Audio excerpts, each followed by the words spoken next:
ये जो हस्तक्रिया के द्वारा शक्ति का नाश करते हैं, ये प्रतिक्षण काम से युक्त रहते हैं।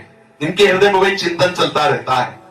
बालक अवस्था से लेकर के यौवन अवस्था तक देखिए आप, इनकी आंखों में देखिए, न तेज होगा न इनकी गंभीरता होगी, बहुत चंचलता, निस्तेज आंखें होगी, चेहरा पीला पड़, जब देखो तो ऐसा लगता है कि शर्मिंदा हो रहे हैं, मुंह छिपा रहे हैं, ऐसा लगेगा। पहला लक्षण है। दूसरा, कुछ इतने निठल्ले, ऐसे दिखावटी स्वभाव के, ऐंठ में, अकड़ में, गर्मी में रहते हैं, ये वीर शक्ति के नाश का लक्षण है। गंभीरता नहीं, शांति नहीं, उदारता नहीं, धैर्य नहीं है, वो अपने को बड़ा बड़ा दिखाना चाहते हैं, ये सब उसके नाश के लक्षण हैं।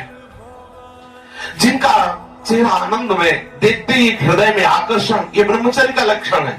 चेहरा देखो तो उजड़ा हुआ दिखाई देता है, लगता है बिना रोते हुए भी रो रहे हैं, वो सब सिकुड़ गया चेहरा ऐसा, जैसे किसी घर में आग लगा दो, इसके बाद दर्शन करो तो कैसा लगता है, वो ऐसे ही उसका चेहरा होता है जिसने अपने जीवन से खिलवाड़ किया है।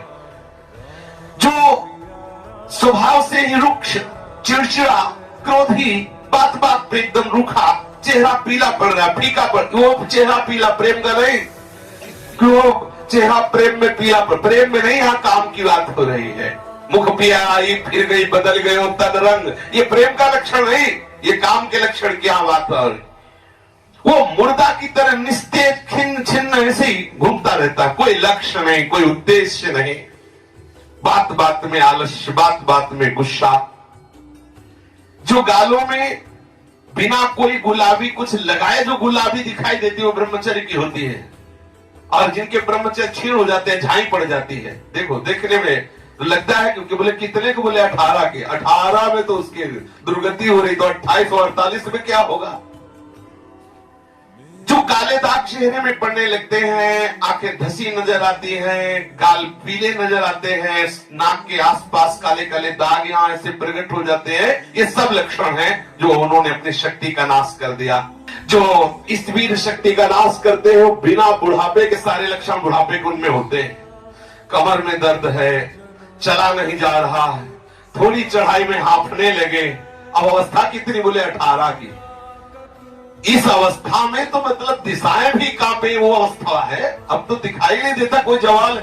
चित्त में कुचिंताएं, छाती में धड़कन, बिना भय के भयभीत हो जाना, थोड़े से भी दुख में ऐसा सोचना कि मैं आत्महत्या कर लूं, ये सब बातें उसी की कमी से हो रही। ये महापुरुषों के अनुभव की झूठी झूठी बातों में एकदम घबरा जाना, कोई झूठी धमकी दे दे तो बस वो ऐसा लगता है अब क्या करूं, किसी कमरे में बंद हो जाऊं, अपने आप को प्राण हत्या करके बचा लूं, ऐसा मैं अपने शरीर को न, ये सारे के सारे लक्षण उसी में प्रकट होते हैं। जो ब्रह्मचर्य का नाश करता है, नींद ना आना या सोना तो कुंभकर्ण की तरह, मुर्दे की तरह सो जाना, आलस्य, जरा जरा देर में वो निरुत्साहित बातें, आंखों में जलन, भारीपन, ये सब स्वप्न दोष अधिक होना, ये सब उसी के लक्षण है जो आपने गलतियां की।